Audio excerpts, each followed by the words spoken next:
اب آئیے روزے کی تعریف، ڈیفینیشن، روزہ کہتے کسے ہیں؟ یہ تعریف بھی قرآن مقدس سے لی گئی ہے۔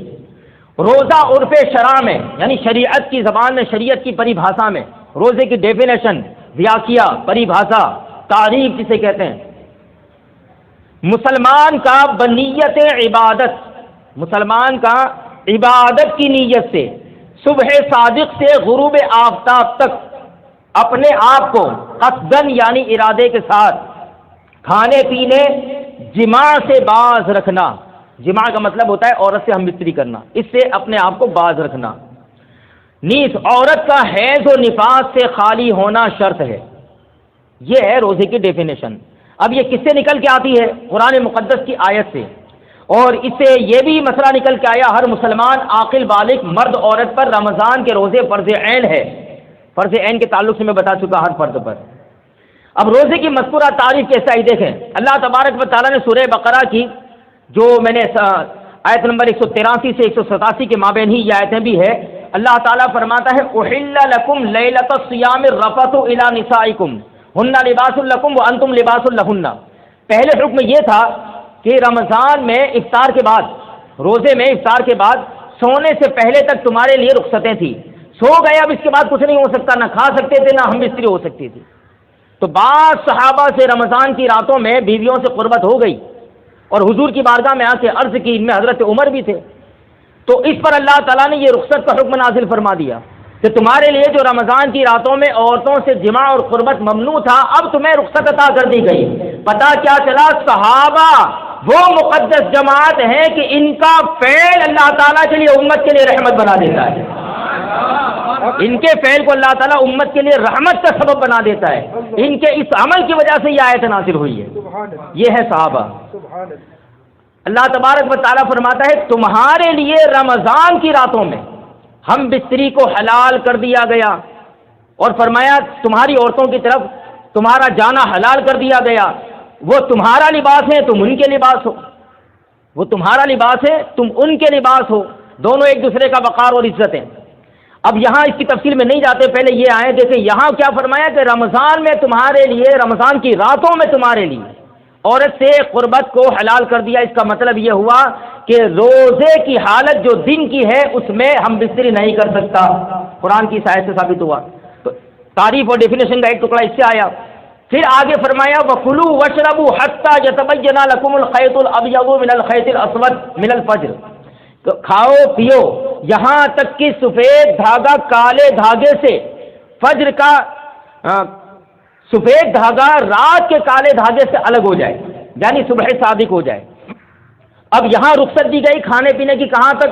کھاؤ پیو یہاں تک کہ صبح صادق کا سفید دھاگا جل اٹھے، چمک اٹھے اور نکل آئے، یعنی صبح صادق تک کھانے کی رخصت دی گئی۔ پھر اس کے بعد فرمایا ثم اتموا الصیام الی اللیل، پھر اپنے روزوں کو رات تک مکمل کرو، یعنی غروب آفتاب تک۔ تو اس آیت سے پتہ چلا روزے کی شروعات کہاں سے ہوگی؟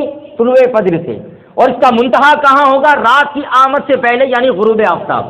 تو یہ اس کا جو پورا وقت ہے وہ قرآن کی اس آیت سے ثابت ہوا، اور اس درمیان میں ہم بستری نہیں کرنی ہے، اس کا حکم جو ہے اوپر والی آیت سے ثابت ہوا۔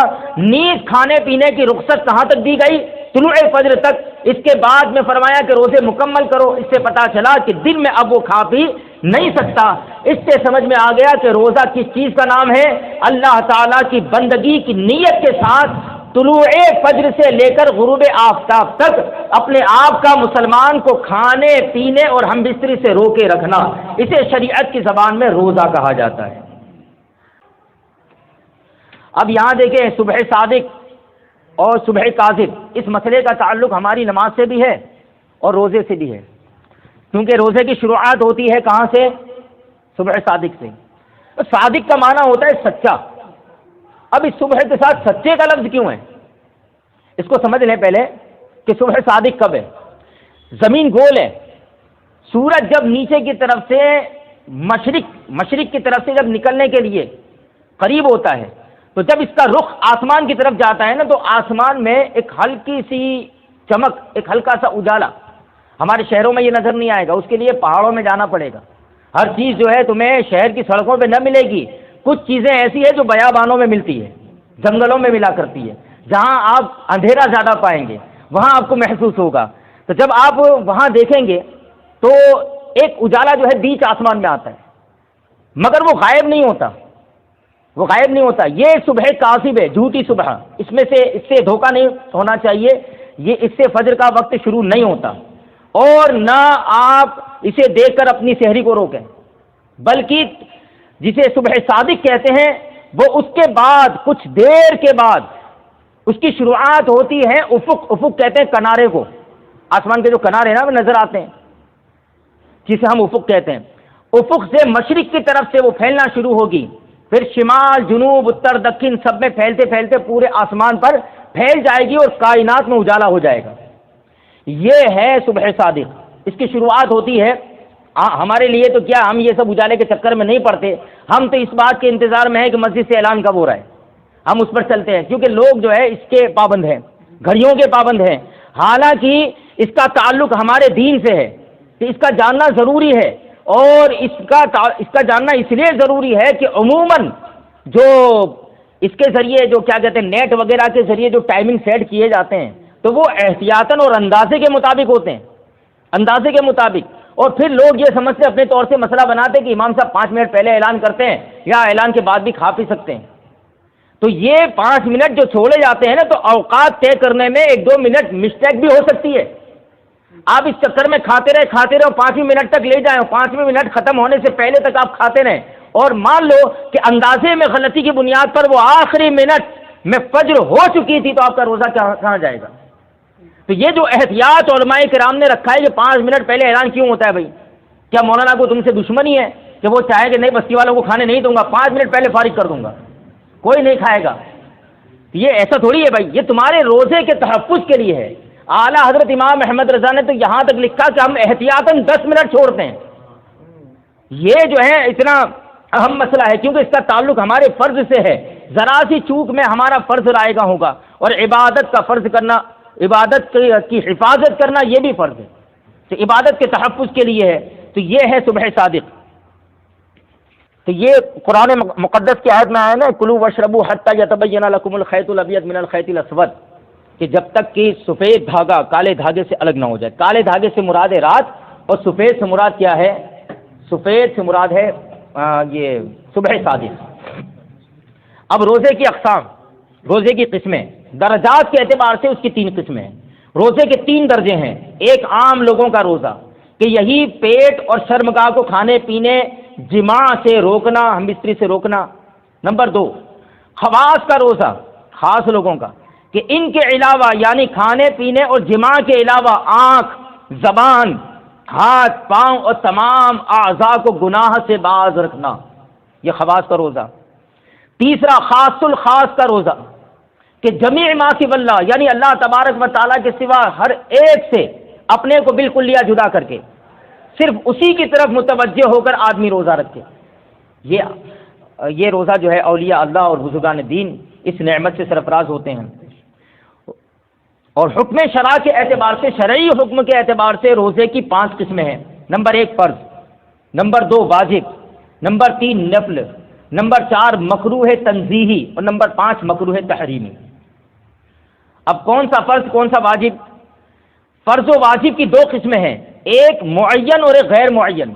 معین کا مطلب ہوتا ہے فکس، طے شدہ، اور غیر معین کا مطلب فکس نہیں ہے مگر ہے فرض و واجب میں، آئے گا فرض و واجب میں لیکن فکس نہیں ہے.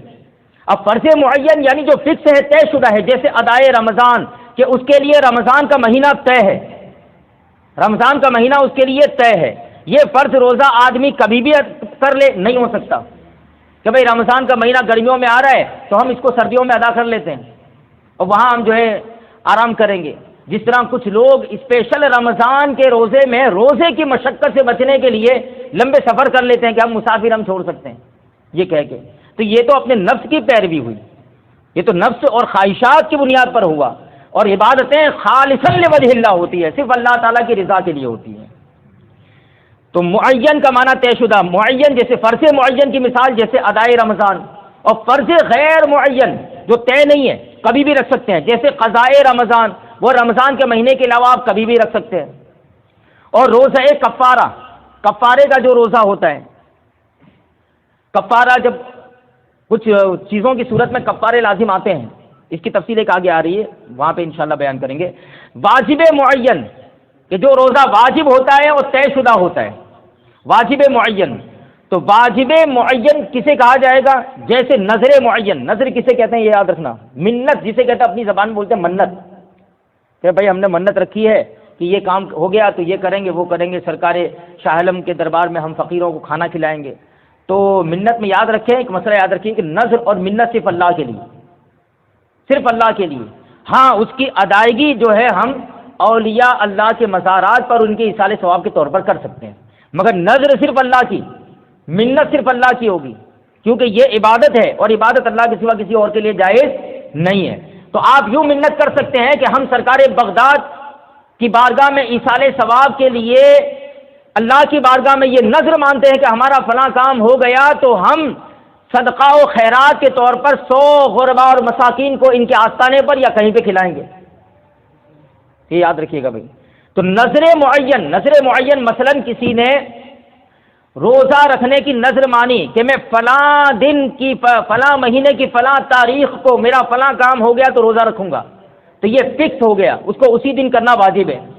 اور واجب غیر معین کا مطلب نظر مطلق، نظر مطلق کا مطلب کیا ہوگا کہ اس نے نظر تو مانی ہے کہ میرا فلاں کام ہو گیا تو میں روزہ رکھوں گا، مگر طے نہیں کیا کب رکھے گا، تو یہ نظر غیر معین ہے، اس کی ادائیگی اس پر واجب ہے، جب بھی کرے گا ادا ہو جائے گی۔ اب نفل روزہ وہ بھی 2 طرح کا ہوتا ہے، نفل مسنون اور نفل مستحب۔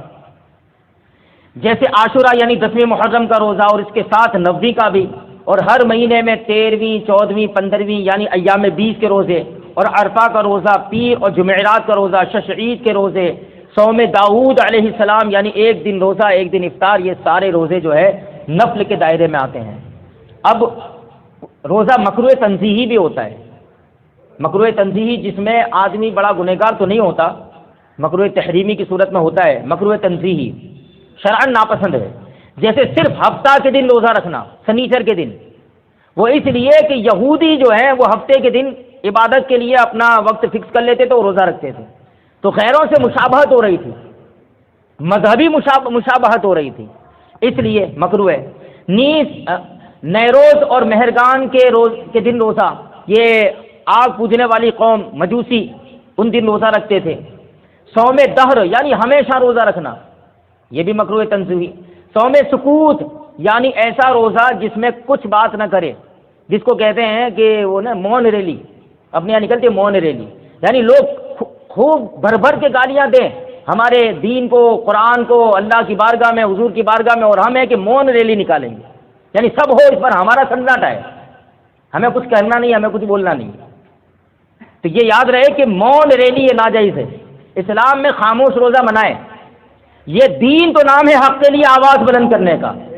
ہاں خاموشی کہاں اختیار کی جائے گی؟ گناہ کی باتوں سے، لا یعنی باتوں سے آپ خاموشی اختیار کریں، اور جب بات حق کی آئے تو آواز بلند کریں۔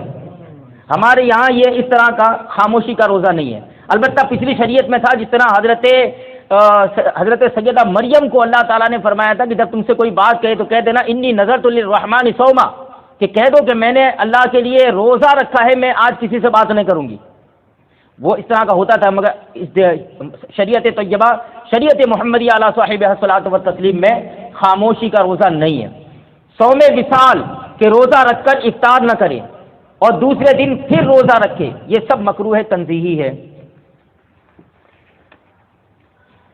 مکروہ تحریمی جیسے عید یعنی عید الفطر اور عید الاضحیٰ 10 ذی الحجہ، اور عید الفطر یعنی 1 شوال رمضان کے بعد والے، اور ایام تشریق کے روزے 11 12 13 کو ایام تشریق کہتے ہیں، 10 11 اور 12 کو ایام نحر کہتے ہیں، جن میں قربانی ہوتی ہے، اس کے علاوہ کا ایک دن جوڑ کے۔